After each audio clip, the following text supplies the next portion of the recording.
میرا دل بدل دے، میرا دل بدل دے، میرا غفلت میں الحمد لله نحمده ونستعينه ونستغفره ونؤمن به ونتوكل عليه ونعوذ بالله من شرور أنفسنا ومن سيئات أعمالنا من يهده الله فلا مضل له ومن يضلله فلا هادي له ونشهد أن لا إله إلا الله وحده لا شريك له ونشهد أن سيدنا ومولانا محمدا عبده ورسوله أما بعد فأعوذ بالله من الشيطان الرجيم بسم الله الرحمن الرحيم قل هذه سبيلي أدعو إلى الله على بصيرة أنا ومن اتبعني وقال الله تبارك وتعالى ومن أحسن قولا ممن دعا إلى الله وعمل صالحا وقال إنني من المسلمين صدق اللہ العظیم۔ دیکھو میرے بھائیو دوستو بزرگو، بیان اور تقریر سنانا مقصود نہیں ہے۔ بیان ماشاءاللہ مولانا نے کر دیا، فجر میں بھی کیا، عشاء کے بعد بھی کریں گے، اور ہمیں بیان کرنا آتا بھی نہیں۔ بیان کرنا علماء کرام کا کام ہے۔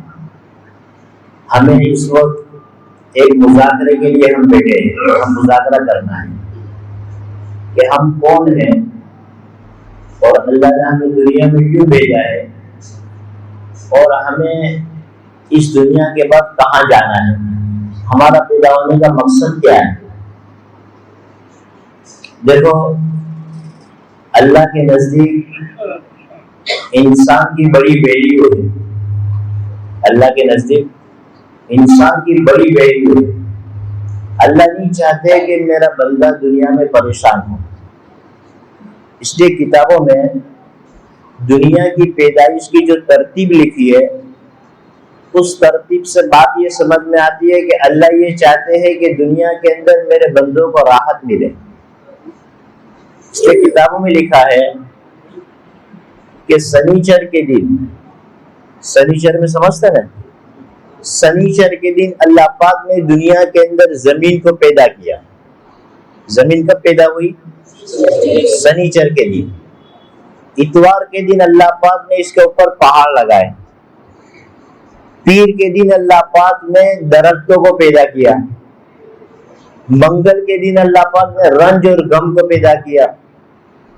بدھ کے دن اللہ پاک نے روشنی کو پیدا کیا، اور جمعرات کے دن اللہ پاک نے جانوروں کو پیدا کیا۔ اب جب یہ ساری انسانی ضرورتیں دنیا میں پیدا ہو چکی تو پھر اللہ پاک نے جمعہ کے دن حضرت انسان کو پیدا کیا کہ انسان دنیا میں جا کر اسے زمین کی ضرورت پڑے گی، پہاڑوں کی ضرورت پڑے گی، اس لیے پریشان نہ ہو، درختوں کی ضرورت پڑے گی۔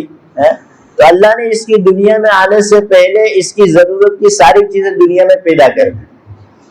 کوئی بڑا منسٹر آنے والا ہو تو اس کے آنے سے پہلے سارا نظام برابر کر دیا جاتا ہے نا، سڑکیں تیار کر دی جاتی ہے، راستے صاف کر دیے جاتے ہیں۔ ایسے ہمارے آنے سے پہلے اللہ نے سارا نظام پیدا کر دیا۔ تو اللہ کے نزدیک انسان کی بڑی ویلیو ہے، اللہ کے نزدیک انسان کی بڑی قدر ہے۔ اللہ پاک نہیں چاہتے کہ میرا کوئی بندہ ناکام ہو جائے۔ دنیا کے اندر جتنے انسان ہم سے پہلے آئے، ہمارے بعد قیامت تک آئیں گے، اور اس وقت جتنے انسان دنیا میں ہیں، یہ سب کے سب اللہ کے بندے ہیں، اور اللہ سب کا رب ہے۔ اور اللہ پاک کے یہاں کسی کی جان، پہچان، حسب، نسب، خوبصورتی، مالداری، جوانی، پہلوان ہونا، خاندان کا اونچا ہونا، اللہ کے یہاں کوئی رشتہ داری نہیں چلتی۔ اللہ پاک قرآن میں فرماتے ہیں لم یلد ولم یولد، نہ مجھے کسی نے پیدا کیا، نہ میرے سے کوئی پیدا ہوا۔ نہ میں کسی کا باپ نہ میرا کوئی باپ. اللہ پاک فرماتے ہیں میں سب کا رب الحمدللہ رب العالمین. اللہ پاک تمام تعریف اس اللہ کے لیے ہے جو سارے جہاں کا رب العالمین ہے. اللہ کو انسان کی بڑی قدر ہے, بڑی ویلیو ہے. اللہ نہیں چاہتے کہ انسان ناکام ہو جائے. اس لیے دیکھو دنیا کے اندر انسان کو پیدا کرنے سے پہلے اللہ پاک نے عالم ارواح کے اندر ایک روحوں کا عالم تھا, روحوں کی دنیا تھی جیسے آج ہماری دنیا ہے. اس عالم ارواح کے اندر اللہ تبارک و تعالی نے قیامت تک کی آنے والی انسانیت کی روحوں سے ایک بات پوچھی تھی, الست بربکم, کیا میں تمہارا رب نہیں ہوں؟ اس وقت تمام روحوں نے اللہ کے سامنے جواب دیا تھا, قالوا بلا, بے شک آپ ہمارے رب ہے, آپ ہمارے پروردگار ہے, آپ ہی خالق ہے, آپ ہی مالک ہے, آپ ہی سب کچھ کرنے والے ہیں. یہ ہم سب کی روحیں اللہ کے سامنے اللہ کی ربوبیت کا اقرار کر کر آئی ہے. اب اللہ نے دنیا میں کیوں بھیجا؟ اللہ نے دنیا میں اس لیے بھیجا کہ میرے سامنے تو روحوں نے اقرار کر لیا کہ تو رب ہے, تو پالنہار ہے, تو ہی عبادت کے لائق ہے, تو ہی کرتا دھرتا ہے, تو ہی مارتا ہے, تو ہی زندہ کرتا ہے, سب کچھ تو ہی تو ہے, تیرے علاوہ کچھ نہیں ہے. یہ ایمان ہے. یہ ادھر ہم سب بول کر آئے, اپنی زبان سے جواب دے کر آئے. تو اب اللہ نے دنیا میں بھیج کر اللہ نے اس کو پرکھنا چاہا, اس کا امتحان لینا چاہا کہ میرے سامنے تو یوں کہا تھا کہ سب کچھ کرنے والا تو ہی ہے, لیکن اب دنیا میں جا کر کس کو رب مان کر آتا ہے. اس لیے اللہ نے انسانوں کو دنیا کے اندر ہر زمانے کے اندر دنیا میں پیدا کیا, اور دنیا میں پیدا کرنے کے بعد اللہ نے اس کو امتحان میں ڈال دیا, پریکشا میں ڈال دیا, ایگزام میں ڈال دیا. اب کس کو رب مانتا ہے, کس کی عبادت کرتا ہے, کس کو بڑا مانتا ہے, کس کی مان کر آتا ہے, اور کس کی نافرمانی کرتا ہے.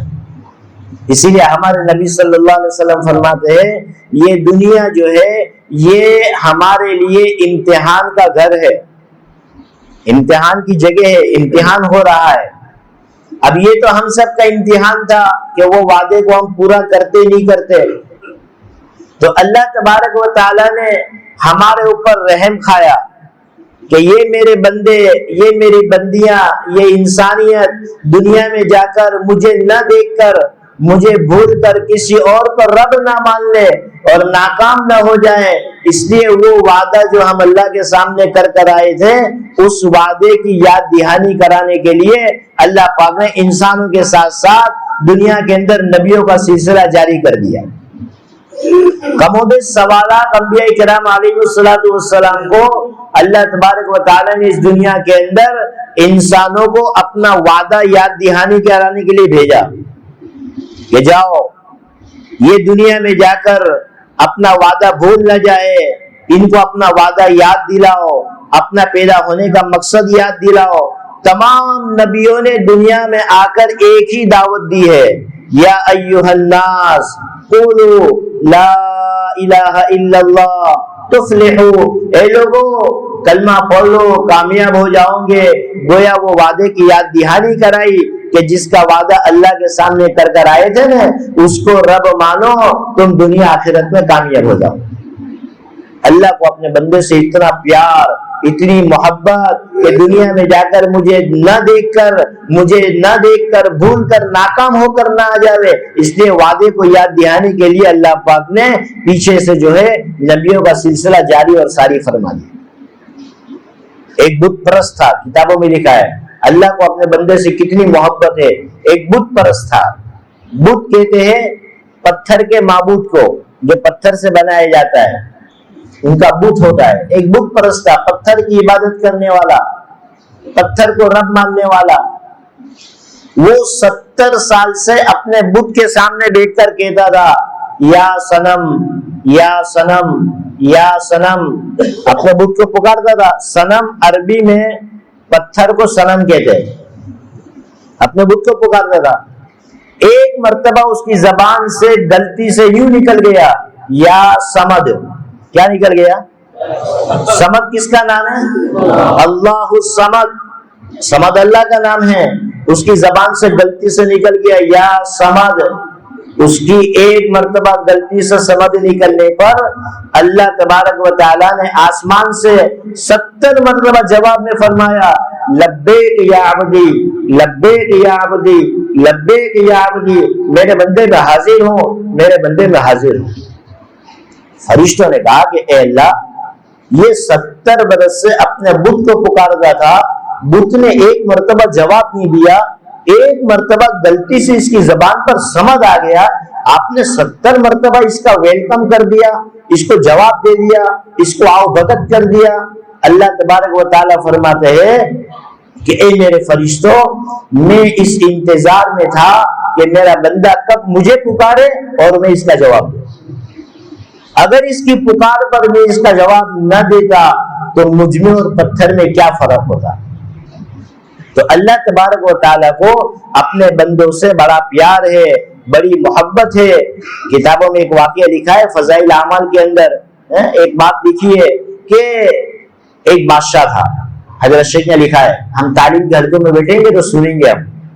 ایک بادشاہ تھا، مسلمانوں کا بڑا دشمن، مسلمانوں کو قتل کرنا، مسلمانوں کو تکلیف پہنچانا عبادت سمجھتا تھا. بڑا سخت قسم کا، ظالم قسم کا بادشاہ تھا. بہت تکلیف پہنچائی مسلمانوں کو.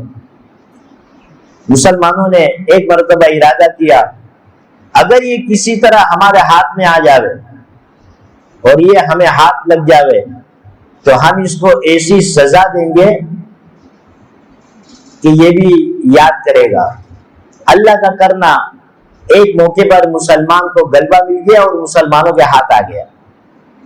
اب طے کیا کہ کیا کرنا، اس کو ختم تو کرنا ہے، مارنا تو ہے. کیسے مارے؟ ایسے مارنا چاہیے کہ جلدی روح بھی نہ نکلے، جلدی موت بھی نہ آئے اور تکلیفیں ہوتی رہے، تاکہ اس کو پتہ چلے. اس نے بہت مسلمانوں کو پریشان کیا ہے. تو مشورہ ہوا کیا کرے. ایک بہت بڑی دیگ منگوائی اور اس دیگ کے اندر وہ بادشاہ کو ڈال دیا اور اس کے اوپر ڈھکن کو چاروں طرف سے سل دیا اور اس دیگ کو آگ پر رکھ دیا کہ آگ سے دیگ گرم ہوگی، اس کو اندر گرمی لگے گی، یہ اندر کودے گا اور اس کو تکلیف ہوگی اور یہ چیخے گا، چلائے گا اور آخر موت تو ہے ہی. جب اس دیگ کو آگ پر رکھ دیا، اب وہ دیگ گرم ہوتی رہی. وہ بادشاہ تھا، وہ اپنے بتوں کو پکارتا رہا، لیکن بت پتھر کے کہاں سے جواب ملتا؟ کوئی جواب دے سکتا تھا؟ کوئی مدد کو آ سکتا تھا؟ اللہ تبارک و تعالیٰ فرماتے ہیں یہ ایسے بتوں کی عبادت کرتے ہیں کہ اگر ان کے بتوں پر مکھی بیٹھ جائے نا، مکھی پاخانہ کر دے نا، تو یہ اس مکھی کو اڑا بھی نہیں سکتے، ایسے ان کے بت ہیں. وہ اپنے بتوں کو پکارنے لگا. جب کہیں سے کچھ نہیں بنا، تکلیف بہت زیادہ ہونے لگی، تو وہ اندر ہی اندر کلمہ پڑھ لیا اور کلمہ پڑھ کر اس نے اللہ کو آواز دی، اللہ کو پکارا، اے اللہ میری مدد کر، اے اللہ میری مدد کر. اللہ کی رحمت جوش میں آئی اور اللہ کی رحمت جوش میں آ کر اللہ نے بارش برسایا. وہ بارش برسا اور اس بارش نے آگ کو ٹھنڈا کر دیا اور پھر ایسی ہوا اللہ پاک کی طرف سے چلی کہ وہ ہوا میں دیگ اڑی. جیسے بہت بڑی ہوا چلتی ہے نا، گھر کے چھپرے وغیرہ سب اڑ جاتے، آندھی چلتی ہے تو اتنی تیز ہوا چلی کہ وہ دیگ ہوا میں اڑی اور اڑ کر ایک ایسی بستی میں جا کر گری جس بستی میں سب کے سب بے ایمان رہتے تھے، کوئی بھی ایمان والا نہیں. بستی والوں نے دیکھا کہ ہوا میں کوئی چیز اڑ کر آ رہی ہے تو وہ بستی میں آ کر گری.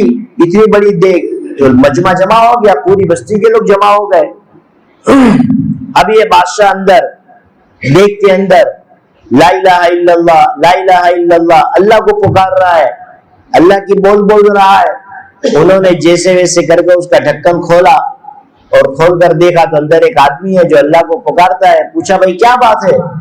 تو اس نے اپنی پوری کارگزاری سنائی کہ میں بے ایمان تھا، حالانکہ وہ سب بھی بے ایمان تھے، لیکن ان کو کہہ رہا ہے میں بے ایمان تھا، میں نے ان کو تکلیفیں بہت پہنچائی تھی، تو انہوں نے مجھے تکلیف پہنچانے کے لیے ایسا کام کیا، اور میں نے اپنے بتوں کو آواز دی، کسی نے کوئی مدد نہیں کی، تو میں اندر ہی اندر مسلمان ہو کر اللہ کو پکارا، تو اللہ نے بارش بھیج کر جو ہے آگ کو بجھوا دی، اور ہوا بھیج کر اس دیگ کو اڑوا کر اس بستی میں پہنچا دی۔ جب بستی والوں نے دیکھا کہ اوہو اتنی بڑی اللہ کی مدد تیرے ساتھ آئی، بستی کے جتنے لوگ تھے سب بے ایمان تھے، سب کے سب نے کلمہ پڑھ لیا۔ تو کہنے کا مقصد یہ ہے اللہ کو اپنے بندے سے بڑا پیار ہے، اللہ کو اپنے بندے سے بڑی محبت ہے۔ اللہ پاک نہیں چاہتے کہ میرا کوئی بندہ ناکام ہو جائے، اللہ نہیں چاہتے، اسی لیے اللہ پاک نے ہمیں کامیاب کرنے کے لیے دنیا کے اندر نبیوں کو اللہ پاک نے بھیجا کہ جب ان کو سیدھی راہ دکھاؤ، ان کو صحیح راستہ دکھاؤ، ان کو ہماری بڑائی سمجھاؤ کہ ہم دنیا میں کیوں آئے ہیں، ہمارے پیدا ہونے کا مقصد کیا ہے، صرف کھانا کمانا اور مر جانا؟ کہا کہ نہیں، یہ ہماری زندگی کا مقصد نہیں ہے، ہماری زندگی کا مقصد تو اللہ پاک نے خود قرآن میں بیان فرما دیا، وَمَا خَلَقْتُ الْجِنَّ وَالْإِنسَ إِلَّا لِيَعْبُدُونَ، کہ ہم نے انسان اور جنات کو صرف اور صرف اپنی عبادت کے لیے پیدا کیا، ہم دنیا میں اللہ کی عبادت کے لیے پیدا ہوئے ہیں، نہ کہ کھانے کمانے کی۔ اب رہا مسئلہ پیٹ کا، بھوک لگتی ہے، کھانے کی ضرورت ہے، سطر چھپانے کے لیے کپڑے کی ضرورت ہے، سر ڈھانپنے کے لیے مکان کی ضرورت ہے، شادی کی ضرورت ہے، یہ ضرورت زندگی ہے، اسے انکار نہیں ہے، اس کو چھوڑنا نہیں ہے۔ ضرورت کی چیزوں میں ضرورت کے درجے میں لگنا ہے، باقی ہمارا پیدا ہونے کا مقصد تو آخرت۔ اللہ پاک فرماتے ہیں حدیث قدسی کے اندر کہ دنیا کے اندر جتنی بھی چیزیں پیدا کی وہ ساری کی ساری چیزیں میں نے انسانوں کے نفع کے لیے پیدا کی ہے۔ تو پھر سوال یہ پیدا ہوتا ہے کہ انسان کو دنیا میں کیوں پیدا کیا؟ تو کہا کہ دنیا کی ساری چیزیں انسان کو نفع پہنچانے کے لیے پیدا کی ہے۔ انسان کو اللہ پاک فرماتے ہیں میں نے اپنی عبادت کے لیے پیدا کیا، آخرت کے لیے پیدا کیا۔ اسی لیے ہمارے نبی صلی اللہ علیہ وسلم فرماتے ہیں جس کا مفہوم اور خلاصہ یہ ہے الدنیا مزرعۃ الآخرہ، دنیا آخرت کی کھیتی ہے۔ دنیا کیا ہے؟ آخرت کی کھیتی ہے، جیسا بوؤں گے ویسا پاؤں گے۔ یہ دنیا بیج بونے کی جگہ ہے، بیج ڈالنے کا وقت ہے۔ جیسے جو کھیتی کرتے ہیں ان کو معلوم ہے کہ ایک وقت آتا ہے بیج ڈالنے کا، ایک وقت آتا ہے بونے کا، اس وقت جو بو دیا جاتا ہے فصل کے زمانے میں وہی چیزیں نکلتی ہے، تیار ہوتی ہے۔ تو یہ دنیا کی زندگی ہم ایمان والوں کے لیے آخرت کے بیج کو بونے کی جگہ ہے۔ یہاں اگر اچھا بوئیں گے تو آخرت میں اچھا ملے گا، یہاں اگر برا بوئیں گے تو آخرت میں۔ اللہ پاک فرماتے ہیں فَمَن يَعْمَلْ مِثْقَالَ ذَرَّةٍ خَيْرًا يَرَى وَمَن يَعْمَلْ مِثْقَالَ ذَرَّةٍ شَرًّا يَرَى، جو ذرے کے برابر خیر دنیا میں کرے گا وہ اپنے ذرے خیر کو بھی یہاں آ کر دیکھے گا، اور جو ذرے برابر شر کرے گا وہ اپنے کیے ہوئے شر کو بھی یہاں دیکھے گا۔ اللہ پاک نے ہمیں دنیا کے اندر بھیجا ہے، آخرت کی تیاری کے لیے بھیجا ہے۔ یہ ہر ایک کے سامنے، ہر ایک کے کندھوں پر اللہ نے دو فرشتوں کو بٹھایا ہے، ہم سب کے کندھوں پر بیٹھے ہیں۔ ہمارا یقین ہے، ایمان کا ایک حصہ ہے، ہمیں نظر نہیں آتے لیکن ہر ایک کے کندھے پر کرامن کاتبین دو فرشتے بیٹھے ہیں۔ ایک کیا لکھتا ہے؟ نیکی لکھتا ہے، داہنی طرف والا نیکی لکھتا ہے، بائیں طرف والا گناہ لکھتا ہے، برائی لکھتا ہے۔ یہ دونوں جو ہے یہ اپنا کام کر رہے ہیں۔ جب سے ہم بالغ ہوئے تب سے لے کر موت کے آخری سانس تک یہ دو CID، دو فرشتے ہر ایک مسلمان کے کندھوں پر سوار ہے، جو نہ سوتے ہیں نہ ان کو نیند آتی ہے۔ یہ ہر وقت ہمارے ساتھ ہے، ہر جگہ پر ہمارے ساتھ ہے۔ ہم اکیلے ہو تو بھی ہمارے ساتھ ہے، ہم مجمع میں ہو تو بھی ہمارے ساتھ ہے، جلوت میں بھی ہمارے ساتھ ہے، خلوت میں بھی ہمارے ساتھ ہے۔ یہ دو فرشتے، ایک نیکی لکھتا ہے، ایک گناہ لکھتا ہے۔ ہمارا رپورٹ تیار ہو رہا ہے، ہر ایک کا رپورٹ تیار ہو رہا ہے۔ لیکن میں آپ کو یہ بتانا چاہتا ہوں کہ اللہ کتنے مہربان ہیں ہم انسانوں پر. وہ آپ کو بات بتانا چاہتا ہوں, جب کوئی بندہ نیکی کا ارادہ کرتا ہے کہ مجھے نیک کام کرنا ہے, مجھے آج سے اپنی موت تک نمازوں کا اہتمام کرنا ہے, مجھے ہر سال رمضان کے روزوں کا اہتمام کرنا ہے, اللہ نے مجھے مال دیا ہے گن کر مجھے زکوٰۃ ادا کرنی ہے, اللہ نے مجھے مال دیا ہے مجھے جو ہے حج کو جانا ہے.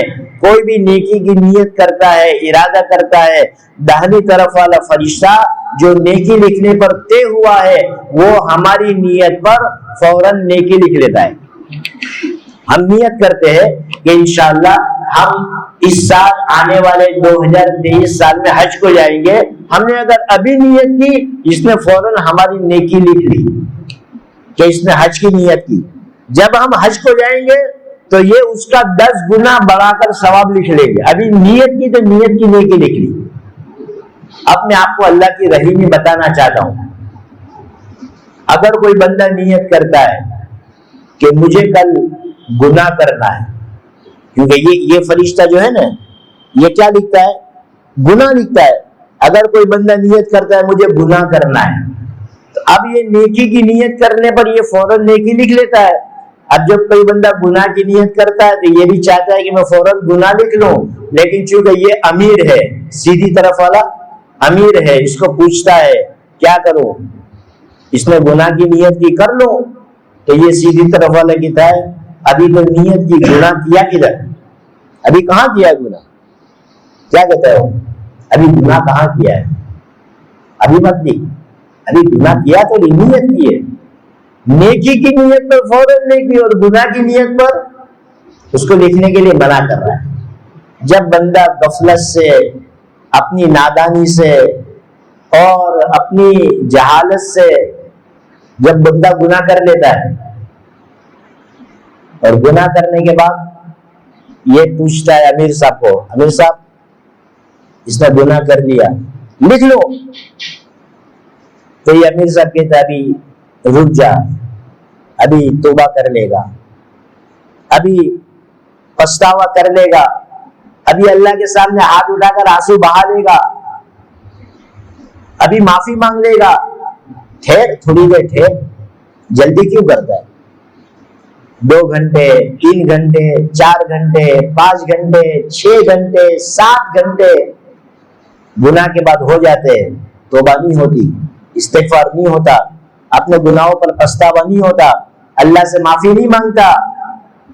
تو پھر یہ امیر صاحب جو ہے یہ اس کو کہتے ہیں مجبور ہو کر کہ بھائی اب لکھ لے, اب کیا کر, لکھ لے. اللہ اپنے بندوں پر کتنا مہربان.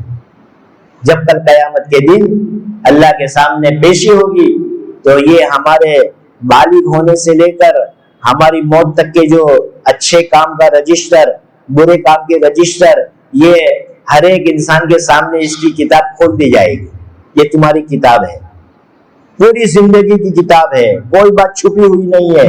چھوٹی بات بھی لکھی ہوئی ہے, بڑی بات بھی لکھی ہوئی ہے, چھوٹی نیکی بھی لکھی ہوئی ہے, چھوٹا گناہ بھی لکھا ہوا ہے. یہ ساری اوپن کتاب ہے, کھلی کتاب ہے, اور یہ ہمارے سامنے کر دی جائے گی اور اس کو کہا جائے گا کہ پڑھ لے, یہ تیری کتاب ہے اور تو خود اپنا حساب کر. میرے بھائی دوستو, اللہ پاک نے ہمیں دنیا کے اندر بھیجا ہے آخرت کی تیاری کرنے کے لیے. یہ دنیا کی زندگی ایک گولڈن چانس ہے, ایک بہترین موقع ہے. اگر اس زندگی میں ہم نے کچھ کر لیا تو ہم آخرت کے اعتبار سے بہت بڑے مالدار ہو جائیں گے, اور اگر ہم دنیا میں مالدار ہونے کے چکر میں ہم نے آخرت کو بگاڑ دی تو ہماری دنیا بھی گھاٹے میں اور ہماری آخرت بھی گھاٹے میں. مرنے کے بعد کسی کو وقت ملے گا نہیں, آدمی افسوس کرتا رہ جائے گا, بغیر تیاری کے چلا گیا, بغیر توبہ کے چلا گیا, بغیر اللہ کو راضی کیے ہوئے چلا گیا, بغیر اللہ کے احکامات کو پورا کیے ہوئے چلا گیا, اور بغیر دین کے دنیا سے چلا گیا, تو پھر افسوس کے علاوہ کوئی بات نہیں رہے گی. اور افسوس بھی کیسا افسوس ہوگا, یہ لکھا ہے کتابوں میں کہ آدمی جب کوئی افسوس کے اندر ہوتا ہے نا, کوئی ٹینشن کے اندر ہوتا ہے, تو آدمی اپنی انگلی کو جو ہے نا دانتوں کے اندر چباتا ہے, ایسے دبا کر بیٹھ جاتا ہے. کوئی بہت گہرا افسوس ہوتا ہے.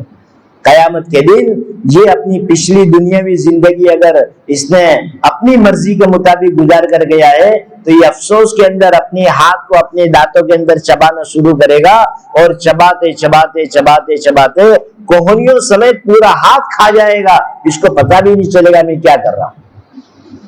لیکن وہاں کا افسوس کرنا کوئی کام نہیں دے گا۔ بندہ وہاں افسوس کر کر اتنا روئے گا، اس کے آنکھ میں جتنے آنسو ہے سب ختم ہو جائیں گے، جتنا لوہی ہے سب ختم ہو جائے گا، جتنا پیپ ہے سب ختم ہو جائے گا، لیکن وہاں کا رونا، وہاں کا پچھتانا، وہاں کا کوئی کام نہیں دے گا۔ ہاں، یہ دنیا کی زندگی میں اللہ نے ایک گولڈن چانس دیا ہے، یہاں اگر اللہ کے ڈر سے اور اللہ سے معافی مانگتے ہوئے اگر ایک قطرہ آنکھوں سے آنسو کا بہا لے گا، یہ اس کا ایک قطرہ جو ہے جہنم کی آگ کو بجھانے کے لیے کافی ہو جائے گا۔ وہاں اتنا روئے گا کہ اس کے آنسو کے قطروں میں سمندر بن جاوے اور اس میں جہاز چلنے لگے، لیکن اتنا رونا کوئی کام نہیں آئے گا، یہاں کا ایک قطرہ جہنم کی آگ کو بجھا دے گا۔ یہ دنیا بننے کی جگہ ہے، یہاں اللہ پاک نے ہمیں بننے کے لیے بھیجا ہے، آخرت کی تیاری کرنے کے لیے بھیجا ہے۔ ہمارے امیر صاحب ایک مثال دیتے تھے، دنیا آخرت کے بننے کی جگہ ہے۔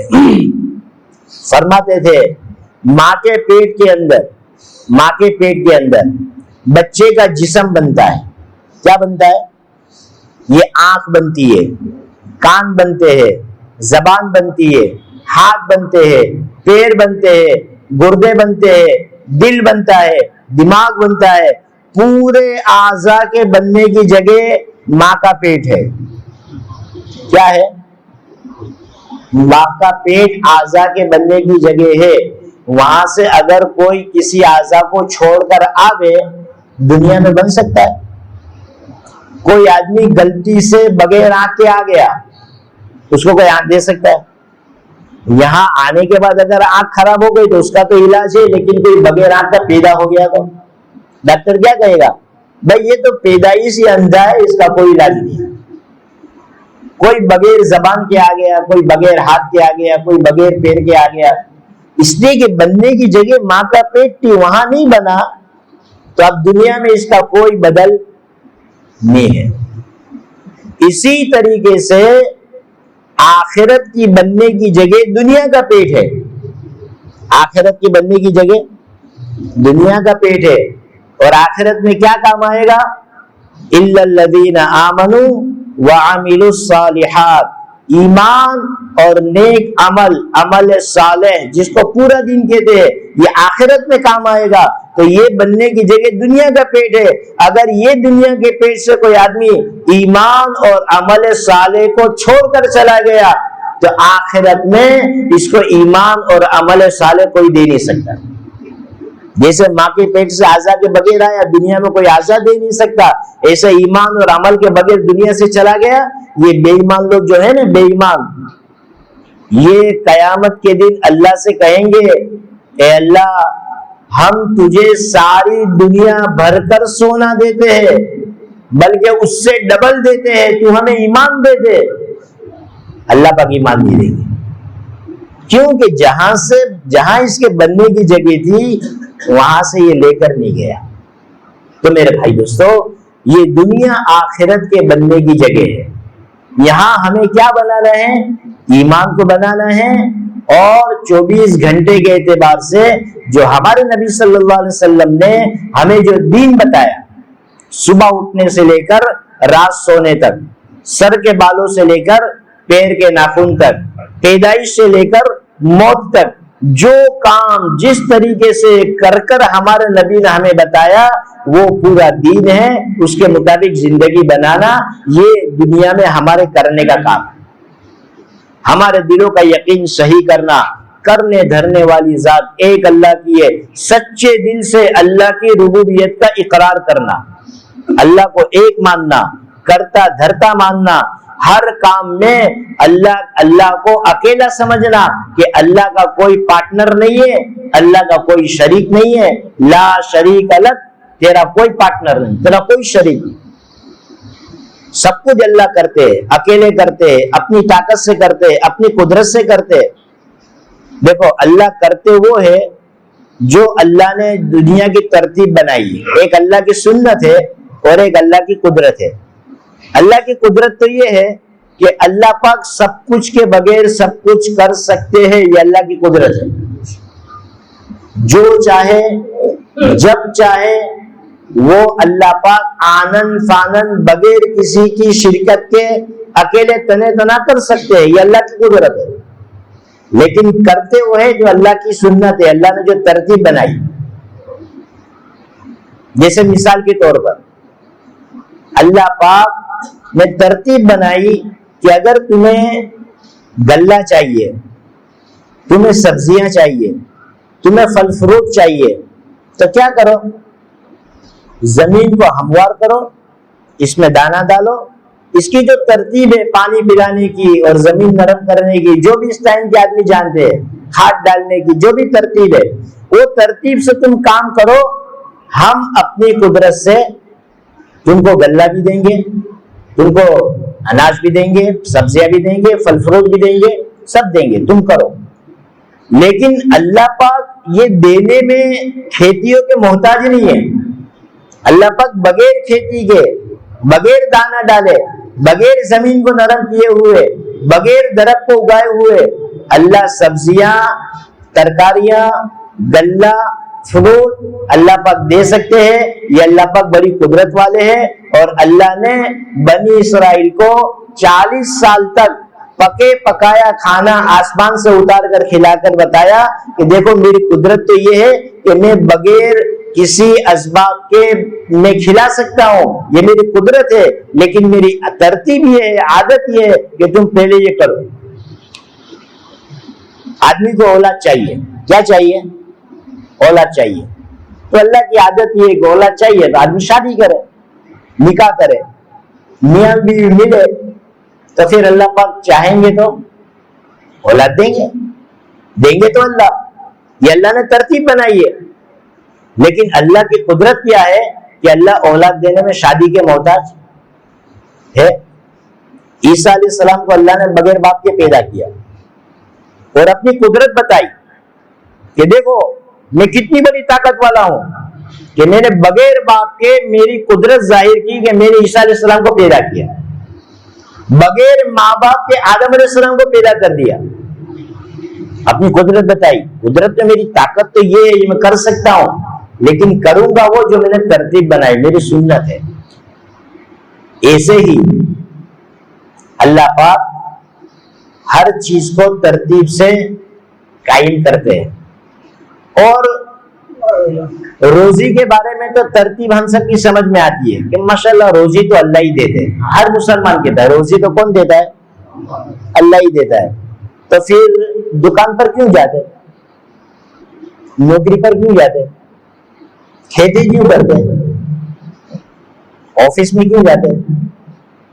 یہ جو اللہ نے طریقے رکھے ہیں نا روزی لینے کے، سبب یہ آدمی اختیار کرتا ہے اور یقین اللہ پر رکھتا ہے. یہ ہونا چاہیے کہ دیتے تو اللہ ہے، لیکن ایک اللہ نے بنایا کہ بھئی یہ اس کے ذریعے سے ہم لے سکتے ہیں. روزی تو اللہ دیتے ہیں. اسی طریقے سے ہدایت تو اللہ ہی دیں گے، ہدایت اللہ ہی دیتے ہیں، توفیق اللہ ہی دیتے ہیں، دلوں کو اللہ ہی پلٹتے ہیں، اللہ کے گھر میں آنے کی توفیق اللہ ہی دیتے ہیں. لیکن اس کے لیے کیا کرنا پڑے گا؟ خالی دعا کرا لینے سے کام چل جائے گا؟ بس سب دعا کر دو، بس ہم نیک بن جاوے، ہم اللہ والے بن جائے، ہمارے بچے نیک بن جائے. کوئی آدمی یہ تو کہتا نہیں کہ مجھ سے دعا کر دو ہمیں روزی مل جاوے اور دکان نہ کھولے، تالے لگا دے. میں نے مولوی سے کہہ دیا امام صاحب دعا کر دیں گے، اب دکان کھولنے کی ضرورت نہیں ہے. نہیں، آدمی سمجھتا ہے دعا بھی کرانی ہے اور محنت بھی کرنی ہے. ایسے دعا بھی کرانی ہے، دعا کرنی بھی ہے. ہر نماز میں اللہ پاک ہم سے اپنی زبانوں سے دعا کرواتے ہیں، اہدنا الصراط المستقیم، اے اللہ تو ہمیں سیدھے راستے پر چلا. ہر نماز پڑھنے والا روزانہ ہر نماز کی ہر رکعت میں یہ دعا مانگتا ہے اللہ سے. استعجاب نہیں ہے تو سرسری نکل جاتی ہے، اللہ میں سیدھے راستے پر چلا.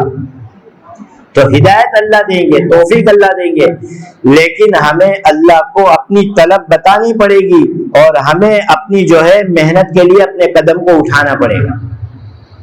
تو جیسے میں نے شروع میں قرآن پاک کی ایک آیت پڑھی تھی، قُلْ هَٰذِهِ سَبِيلِي أَدْعُو إِلَى اللَّهِ عَلَىٰ بَصِيرَةٍ أَنَا وَمَنِ اتَّبَعَنِي۔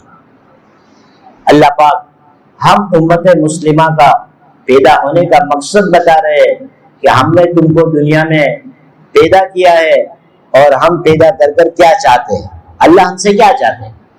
اللہ پاک اپنے پیارے نبی کی زبانی یہ بات سمجھا رہے ہیں، قل اے محمد صلی اللہ علیہ وسلم آپ لوگوں سے کہہ دیجئے ہادی سبیلی، یہ میرا راستہ ہے۔ کیا کہیے لوگوں سے؟ اللہ کہہ رہے، نبی سے کہہ رہے کہ تم کہو لوگوں سے، قیامت تک کے آنے والے انسانوں سے کہ ہادی سبیلی، یہ میرا راستہ ہے۔ کون سا راستہ؟ ادعو الی اللہ، اللہ کے بندوں کو اللہ کی طرف بلانا۔ کون سا راستہ ہے؟ اللہ کے بندوں کو اللہ کی طرف بلانا۔ کیسے بلانا؟ ڈنڈا لے کر؟ کیسے بلانا؟ دھمکا کر؟ آنکھیں دکھا کر؟ نہیں، بلکہ اللہ پاک طریقہ بتا رہے ہیں، ادعو الی اللہ علی بصیرۃ، بصیرت کے ساتھ، حکمت کے ساتھ، سمجھ بوجھ کے ساتھ، اور میری طرف بلانا، اللہ کی طرف بلانا۔ انا، یہ میرا کام ہے، میں نبی ہوں، ہمارا نبی فرماتے میں نبی ہوں، یہ میری ذمہ داری ہے۔ ومن اتبعنی، اور جو میری اتباع کرے، جو مجھے نبی مانے، جو مجھے آخری نبی مانے، جو میرا کلمہ پڑھے، لا الہ الا اللہ کے ساتھ محمد رسول اللہ پڑھے، اس کی بھی یہ ذمہ داری کہ اللہ کے بندوں کو اللہ کی طرف بلا۔ یہ ہمارا دنیا میں آنے کا مقصد ہے، اللہ نے ہمیں کام دے کر بھیجا ہے۔ اسی لیے دوسری آیت جو میں نے پڑھی تھی، اللہ پاک فرماتے ہیں وَمَنْ أَحْسَنُ قَوْلًا مِّمَّنْ دَعَا إِلَى اللَّهِ، اس سے بڑھ کر کس کی بات ہو سکتی ہے جو لوگوں کو اللہ کی طرف بلائے۔ کس کی طرف بلائے؟ اللہ کی طرف بلائے۔ اس سے بڑھ کر کس کی بات ہو سکتی ہے؟ کون کہتا ہے؟ کون کہتا ہے؟ کوئی دنیا کا بڑا آدمی نہیں کہتا، پیدا کرنے والا خالق اور مالک کہتا ہے۔ اس سے بڑھ کر کس کی بات ہو سکتی ہے جو لوگوں کو اللہ کی طرف بلائے اور یوں کہے کہ میں بھی ایک عام مسلمانوں میں سے ہوں۔ تو میرے بھائی دوستو، ہماری زندگی کا مقصد، ہم دنیا میں آخرت کی تیاری کرنے کے لیے آئے ہیں اور ہمیں دنیا میں رہ کر آخرت کی تیاری کرنی ہے، اور جتنی عبادات کی لائن ہے، ایمانیات کے بعد جتنی عبادات کی لائن ہے، معاملات کی لائن ہے، معاشرت کی لائن ہے، اخلاقیات کی لائن ہے، یہ ساری کی ساری لائن جو ہے ہماری آخرت کو تیار کرے گی، ہماری قبر کو اچھی بنائے گی۔ یہ ہماری قبر کی تیاری دنیا میں، قیامت کے دن کی تیاری دنیا میں، ہمیشہ ہمیشہ جہنم سے بچنے کی تیاری اور ہمیشہ ہمیشہ کی جنت میں جانے کی تیاری، یہ دنیا میں کر کر جانا ہے، تو پھر وہ جنت ملے گی جس جنت کی خوشخبری قرآن میں دی ہے کہ اللہ پاک ایمان والوں کو وہ جنت دیں گے، جس جنت میں اللہ پاک نے ایسی ایسی نعمتیں بنائی ہے جس کو نہ کسی آنکھ نے کبھی دیکھا، جس کو نہ کسی کان نے کبھی سنا، جس کا نہ کسی کے دل پر وہم و گمان بھی کبھی گزرا۔ ایسی چیزیں اللہ نے جنت میں بنائی ہے۔ تو بھائی جنت میں جانا ہے نا، کس کو جنت میں جانا ہے؟ ماشاءاللہ سب کو جنت میں جانا ہے۔ اللہ پاک انشاءاللہ سب کو لے جائیں گے۔ جیسے ابھی ہم لوگ سب بیٹھ کر اللہ کے دین کی بات سن رہے ہیں نا، ایسے انشاءاللہ ہم سب مل کر جنت میں ہی بیٹھیں گے۔ اب سب کہیں گے، اگر میں بھی پوچھوں گا کبھی کس کو مکہ مدینہ جانا ہے، تو ایک بھی یوں نہیں کہے گا مجھے نہیں جانا ہے، سب کہے گا مجھے جانا ہے۔ کس کو جانا ہے؟ سب کو جانا ہے۔ تو وہاں جانے کے لیے کیا کرنا پڑے گا؟ ہمارے پاس بہت مال ہے، بہت روپیہ ہے، بہت پیسہ ہے، بہت جائیداد ہے، اور پورے محلے ہمارے پراپرٹی میں لکھے ہوئے ہیں، اور پورے مارکیٹ کے ہم مالک ہیں، سب ہمارے پاس ہے، لیکن پاسپورٹ نہیں ہے۔ کیا ہوگا؟ پاسپورٹ نہیں ہے تو کیا ہوگا؟ جا سکتا ہے؟ وہ کہے گا بھائی پاسپورٹ تو 2000 میں بنتا ہے، میرے پاس تو 200 کروڑ کی جائیداد ہے، پاسپورٹ تو 2000 میں بنتا ہے، میرے پاس تو 2000 کروڑ کی جائیداد ہے اور مجھے تم نہیں جانے دیتے تھے. بولے نہیں, وہ 2000 کروڑ کی جائیداد تو تیرے پاس رکھ, ہمیں تو صرف 2000 والا پاسپورٹ دکھا. جس کے پاس پاسپورٹ ہوگا وہ جا سکتا ہے, چاہے اس کے پاس 2000 کروڑ کی جائیداد ہو, چاہے تو 2 کوڑی کی بھی جائیداد نہ ہو, لیکن پاسپورٹ ہے وہ جا سکتا ہے. اور خالی پاسپورٹ سے بھی کام نہیں چلے گا, پاسپورٹ کے اوپر ویزا بھی ہونا چاہیے. کیا ہونا چاہیے؟ ویزا بھی ہونا چاہیے. پاسپورٹ ہوگا تو اس پر ویزا لگے گا, بغیر پاسپورٹ کے ویزا. تو ہم سب جانتے ہیں ماشاءاللہ ہوشیار لوگ ہیں, تاجر لوگ ہیں, سمجھدار لوگ ہیں, پڑھے لکھے لوگ ہیں, کہ جانا ہے تو بغیر ویزا کے جا نہیں سکتے, اور ویزا کے لیے پاسپورٹ کا ہونا ضروری ہے تو ہم جا سکیں.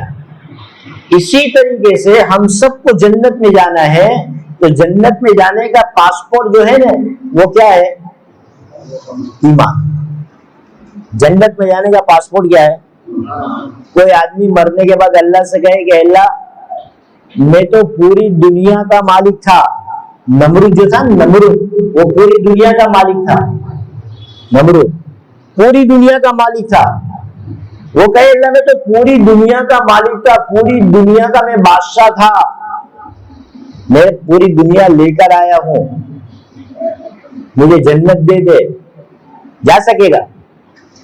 وہاں تو یہ پوچھیں گے کہ بھائی پاسپورٹ کون لایا؟ چاہے پوری دنیا کا مالک تھا, چاہے تو روز کما کر روز کھاتا تھا, بھوکا رات کو سو جاتا تھا, 3 دن بھوک سے گزار دیتا تھا, لیکن پاسپورٹ لے کر آیا, وہ تو جا سکتا.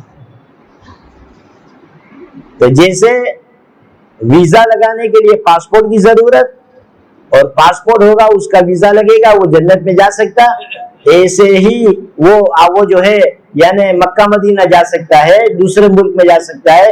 ایسے ہی جنت میں جانے کے لیے جنت کا پاسپورٹ ایمان ہے. وہ ایمان کا پاسپورٹ دنیا سے بچا کر لے جانا. اللہ نے ہم پر کرم فرما دیا, مسلمان کے گھر میں پیدا کر دیا, مسلمان ماں کی گود عطا فرما دی, اور ایمان کا پاسپورٹ ہمارے ہاتھ میں دے دیا کہ یہ تم کو ایمان کا پاسپورٹ تو مل گیا. اب تم صرف اس کی حفاظت کر کر, اس کی نگرانی کر کر, اس کو بچا کر دنیا سے لے کر آ جاؤ, ہم تم کو ہمیشہ ہمیشہ کی جنت دے دیں گے. اب مسئلہ ہمارے پاس, ہمارے ہاتھ میں ہے. ایمان کا پاسپورٹ لے کر آئے, لیکن اب اس کو بچا کر لے جانا. اب بچانے کے لیے کیا کرنا پڑے گا؟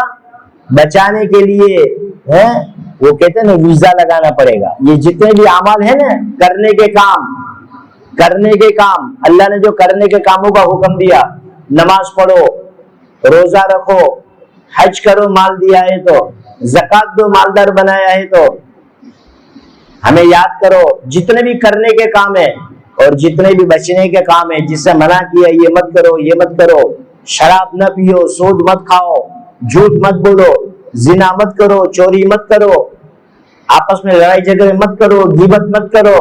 جو کرنے کے کام دیے وہ کرو, جو نہ کرنے کا کام کہے اس سے بچو. یہ ویزا ہے. یہ کیا ہے؟ اگر یہ ویزا لگاتے رہیں گے دنیا میں پاسپورٹ کے اوپر, تو موت کی بارڈر پر یہ ہمارا پاسپورٹ بچے گا. اسی لیے کہا کہ جتنے بھی اعمال ہے کرنے کے اور نہ کرنے کے اعمال جو ہے جس سے بچنا ہے, یہ ایمان کی حفاظت کی بارڈر ہے, یہ بار ہے. ایک آدمی باغیچہ بناتا ہے نا, تو باغیچے میں کسی کا جانور جا کر ہمارے باغیچے کو خراب نہ کر دے, اس کے لیے جو کوئی تار باندھتا ہے, کوئی کانچ باندھتا ہے, کوئی رسی باندھتا ہے, کہ کوئی جانور اس میں جا کر ہماری محنت پہ پانی نہ پھیر دے. ایسے اللہ نے ایمان دیا ہے, ایمان کے بعد یہ اعمال دیے ہیں کرنے کے نہ کرنے کے. یہ کرنے کے کام کرے, نہ کرنے کے کام سے بچے, یہ جو ہے ایمان کی حفاظت کی بار ہے. تو بھئی ہم سب کو یہ کرنا ہے, یہ کرنے کے لیے دنیا میں آئے. کھانا ضرورت ہے, کھائیں گے, منع نہیں ہے. سونا ضرورت ہے, سوئیں گے, منع نہیں ہے. کپڑا پہننا ضرورت ہے, پہنیں گے, منع نہیں ہے. مکان بنانا ضرورت ہے, بنائیں گے, منع نہیں ہے. لیکن اصل ہمارا مقصد آخرت کی تیاری. تو اس کے لیے میرے بھائی دوستو, یہ بار بار ہم سب کو جوڑا جاتا ہے, اور ہمارے سامنے جو مذاکرے کیے جاتے ہیں وہ اسی سارے مذاکرے کا لب و لباب اور سارے مذاکرے کا مقصد ہم اپنے ایمان کو بچانے کی محنت میں لگ جائے, اور جو اعمال صالحہ اللہ نے کرنے کے ہمیں دیے ان کو اپنے دل و جان سے کرنے والے بن جاوے اور نہ کرنے کے جو کام اللہ نے بتائے ہیں اسے ہم بچنے والے بن جائیں. اسی کا نام دین ہے, اسی کو کہتے ہیں وعاملوا الصالحات. اس پر اللہ کیا دیں گے؟ ایک بات کہہ کر بات ختم کرو. اللہ پاک فرماتے ہیں ہم کیا سمجھتے ہیں کہ اگر ہم دیندار بن جائیں گے نا تو ہماری آخرت بن جائے گی, مرنے کے بعد کی زندگی بن جائے گی, دنیا اجڑ جائے گی, ہم یہ سمجھتے ہیں. نہیں, ایسی بات نہیں ہے. اللہ پاک فرماتے ہیں قرآن میں, اور اللہ جو کہے نا وہ سچ ہے, اللہ جو کہے وہ سچ ہے. اللہ پاک فرماتے ہیں من عمل صالحا من ذکر او انثى وهو مؤمن فلنحيينه حیاتا طیبہ. اللہ پاک فرماتے ہیں جو مرد, جو عورت, جس کا مفہوم مرد ہو یا عورت ہو, ایمان لاوے اور کیا کرے؟ عمل صالح کرے, دین پر چلے, جو کرنے کے کام بتائے وہ کرے اور جس سے منع کیا اس سے بچے, پورے دین پر چلے, تو اللہ پاک کیا کریں گے؟ فَلَنُحْيِيَنَّهُ حَيَاتًا طَيِّبَةً, اللہ اس کو دنیا کے اندر خوشگوار زندگی دیں گے. کیسی زندگی دیں گے؟ خوشگوار کس کو کہیں گے؟ چین والی, سکون والی, اطمینان والی, راحت والی, عزت والی, برکت والی, محبت والی, امن و امان والی, یہ زندگی اللہ پاک دنیا میں دیں گے. یہ دنیا کی کامیابی ہے, یہ پیسوں سے نہیں آتی ہے, پیسوں سے نہیں آتی ہے, یہ اللہ پاک دین کی برکت سے دیں گے. اور 1400 سال پہلے چلے جاوے تو اللہ نے یہ چیزیں صحابہ کو, تابعین کو, تبع تابعین کو, اولیاء اللہ کو اللہ نے دی ہے دین کی برکت سے. یہ اللہ کا وعدہ ہے, اللہ دیں گے. اور مرنے کے بعد فمن زحزح عن النار وادخل الجنة فقد فاز, جو کل قیامت کے دن ہمیشہ ہمیشہ کی جہنم سے بچا لیا گیا اور ہمیشہ ہمیشہ کی جنت میں داخل کر دیا گیا, اللہ پاک فرماتے یہ سب سے بڑا کامیاب ہے. تو جہنم سے بچے گا کون؟ جو دنیا سے ایمان لے کر جائے گا. جہنم سے بچنے کے لیے ایمان کا ہونا شرط ہے, جنت میں جانے کے لیے بھی ایمان کا ہونا شرط ہے. تو میرے بھائی دوستو, ہمیں جو ہے دنیا کے اندر رہ کر موت سے پہلے کی زندگی میں اپنے ایمان پر محنت کرنی ہے, اپنے ایمان کو بنانا ہے, اپنے ایمان کو بچانا ہے, اور عمل صالح کے ذریعے سے, اور عمل میں سب سے بڑا عمل چونکہ اللہ پاک نے نماز کا دیا ہے, لکھا ہے کتابوں میں کہ اللہ پاک نے ایمان کے بعد سب سے پہلا جو حکم نازل فرمایا وہ نماز کا ہے. ایمان کے بعد سب سے بڑا حکم نماز ہے, اور کل قیامت کے دن سب سے پہلے اللہ کا جو پوچھ بھی ہوگی نا, حساب بھی ہوگی نا, وہ کس کا ہوگا؟ نماز کا ہوگا. نماز کے بارے میں حساب ہوگا. نماز پوری ہو گئی, نماز پوری نکل آئی, نماز کامل ہے, اللہ باقی کا اعمال بھی اس کے کامل کر دیں گے. اور نماز میں کمی ہے تو اگر ابھی دنیا میں نماز میں کمی ہے تو ابھی دنیا میں رہ کر اپنی کمی کو پوری کر سکتے ہیں, راستہ ہے. امام صاحب سے پوچھ لے, پچھلی 10 سال کی, 20 سال کی, 30 سال کی, 40 سال کی نماز غفلت میں چھوٹ گئی ہے, لیکن ابھی ہم زندہ ہیں, ابھی ہماری سانس چل رہی ہے, ابھی ہماری سانس میں سانس ہے, ابھی ہم زمین کے اوپر ہے, تو ہمارے پاس وقت ہے کہ جو ہماری نمازیں چھوٹی ہے ہم جو ہے اس زندگی میں قضا کر کر اس کا ہم جو ہے نا بدلاؤ کر سکتے ہیں. اللہ نے چانس دیا ہے.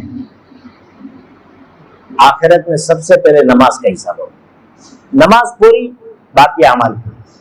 تو میرے بھائی دوستو, یہ ہمیں ان اعمالوں کی پابندی کرنا, اپنی ذات سے نمازوں کا اہتمام کرنا, اور اپنے گھر کی مستورات, اپنے گھروں میں اول وقت میں نماز پڑھنے کا اہتمام کرنے والی بنے, اس کی ہمیں فکر کرنا, اور ہماری اولاد کی نماز کی نگرانی کرنا. دیکھو ہماری شریعت میں ہے کہ بچہ 7 برس کا ہو جائے نا, 7 برس کا, تو اس کو نماز کا حکم کرو, نماز کے لیے کہتے رہو بیٹا نماز پڑھو, بیٹا نماز پڑھو. کبھی کبھی کہو, پوچھو, نماز پڑھی بیٹا, نماز پڑھو. نماز پڑھنی چاہیے, ہم مسلمان ہیں, اللہ نے نماز کا حکم دیا ہے. 7 برس کی عمر میں اس کو نماز کی تلقین کرو.